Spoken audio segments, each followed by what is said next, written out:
And we're live. So, astrology report time. How exciting. Try to remember to look in the camera. Holy Lord in heaven above. Yes, this is live. Gonna try to not be a perfectionist. And I have booted all my children outside. So I'm going to bring up some screen share to what is going on in the heaven. What in the heaven is going on? Holy Lord of everything. Like, does anybody else want to get a divorce? Does anybody else want to run away into the hills screaming and pulling their hair out?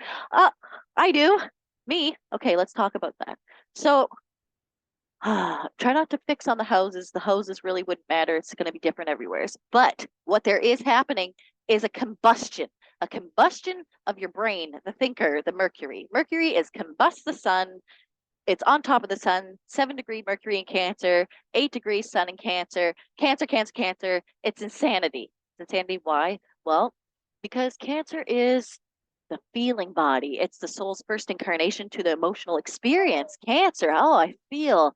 Oh, everything is, so feeling. I think back my childhood, the just the empathy. It's a water sign. It's emotional. So, roots, where home, right? And then Mercury, well, it's how you think. So we're focusing, we're thinking, we're emotional. We might be thinking of the past. It's been popping into my mind. Wow, there's just a lot going on. It's just a really big thing. So when Mercury is far away from the sun, it's objective. I can see it. It's far enough away. It's not triggering my emotions. I'm objective. I'm breastfeeding. Cancer. Um, so when Mercury is close to the sun, it's not objective anymore. It is like, oh my God, everything it thinks, it's a first emotional response that comes out. It's insanity. It feels insane. I know some people born this way. And my question to you, lovely people, is how do you survive this? Anyways, it's okay. It's okay. You're born with it. You learn the survival techniques right away. For the rest of us, we have to go through this and we have to remember not to speak as we think. We're going to remember not to allow our emotions to spill over as they come into our consciousness. We are going to remember to have that space in between response and reaction. And that's going to help us a lot. So remember, take a beat. I'm going to pause this for just a second. There's more. Well, let me get into that. Oh, there is so much more. I don't even know where to start. So there's the opposition. Let's go into that. So what rules Cancer? The moon? Well, where's the moon? Let's take a look. Well, it's down in the third house at the 29th degree of Scorpio. Well, what is Scorpio? Oh boy, are we feeling a little victimized? Are we feeling some hopelessness? Are we feeling really downtrodden?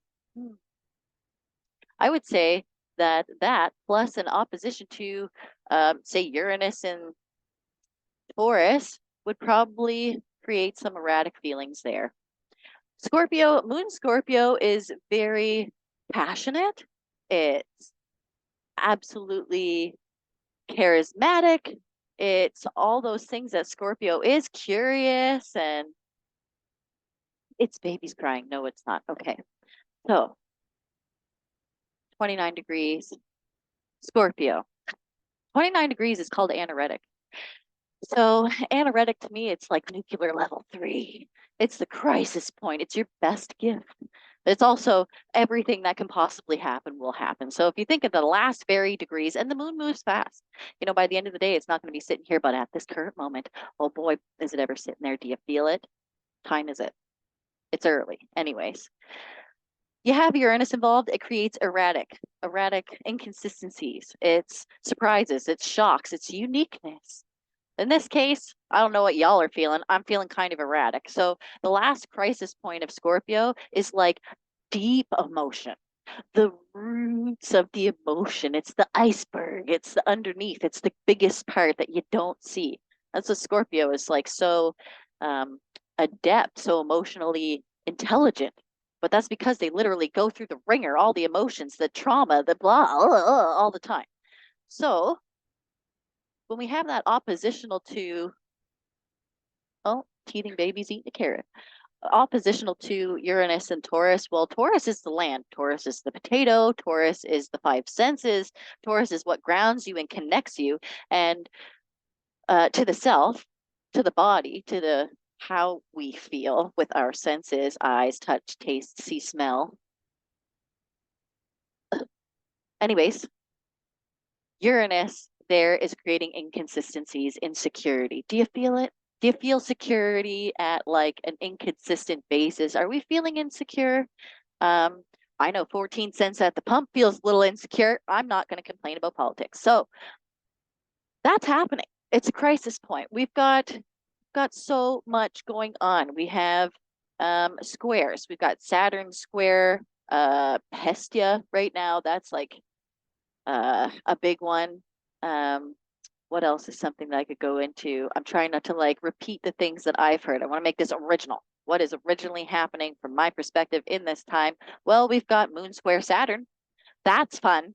Having some problems with some authority, having some problems with the government, having some problems with elders, having some problem with people older than you, having some problem with, well, in this case, it's on the seventh house in this chart in the descendant. So relationships, having some problems with government illusions because Pisces is illusionary. It's a fog bank. It's um, lies. Anyways, it's all just a fucking shit show, isn't it? Just a goddamn shit show. What else is happening? Well, we know that Neptune's stationing to go. Well, I don't know if it's stationed yet. It doesn't say station, but it's soon to go retrograde. Saturn is retrograde. What else is happening? Yeah, that stuff. I tell you. Yeah, we have a conjunction of Venus and Mars and Leo. And, Mars can do Leo. Venus likes Leo. Leo's creative tendencies. Leo is play and joy, roll around on the floor, create some art. What is your creative spark? Engineering, maybe. It's, who knows? But you might be feeling it.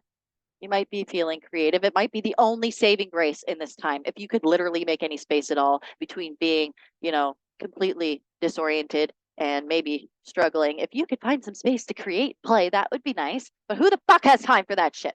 Anyways, um, also Jupiter is in Taurus, and boy, is that a joy unless it's not. And in this case, it's coming up and it's like in a very large orb, too much of an orb for an astrologer to really say, unless you're whole sign astrologying that it's a conjunction. It's not a conjunction, but it sure is bringing out some boundless tendencies in the place that it is. And where is it? Well, it's in Taurus. And what's in Taurus? Well, Aquarius. And what's Aquarius doing? Well, it's oppositional to the moon right now. It's just a lot. It's a lot of inconsistent. It's a lot of unsure. And you know what? Taurus does not like that. Taurus likes security.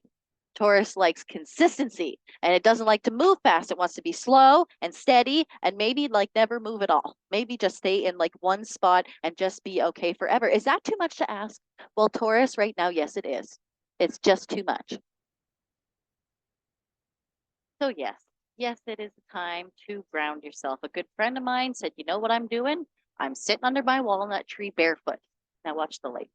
Other than that, I really say that that's the only way to survive the next couple of days. Just literally go outside, take your damn shoes off, and go for a fucking walk. Because if not, you might just combust completely. Just combust. Just a bang. It's gone. It's gone.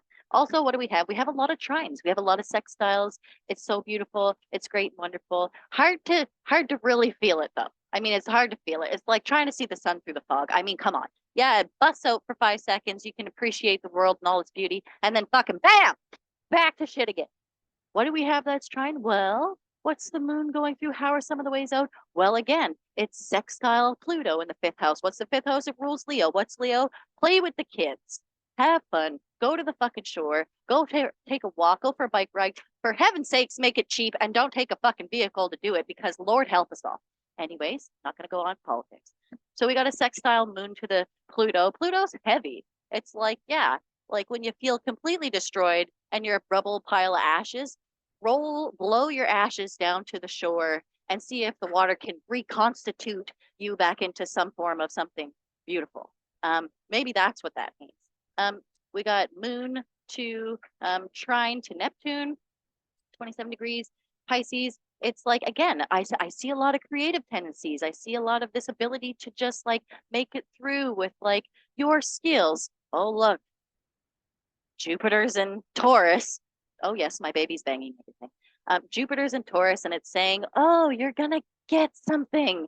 You'll benefit. Oh, you should get money. Not true.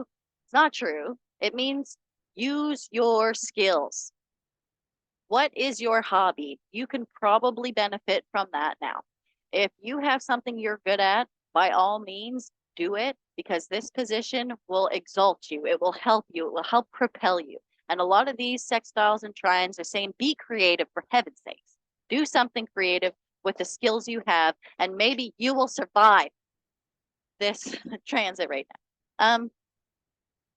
But yeah, so yeah, I did say I wanted to touch on the Jupiter there because I mean it's important. It's not just exasperating and creating purple lightning. It's like it's also telling you there's something about you that's valuable. Of course there is.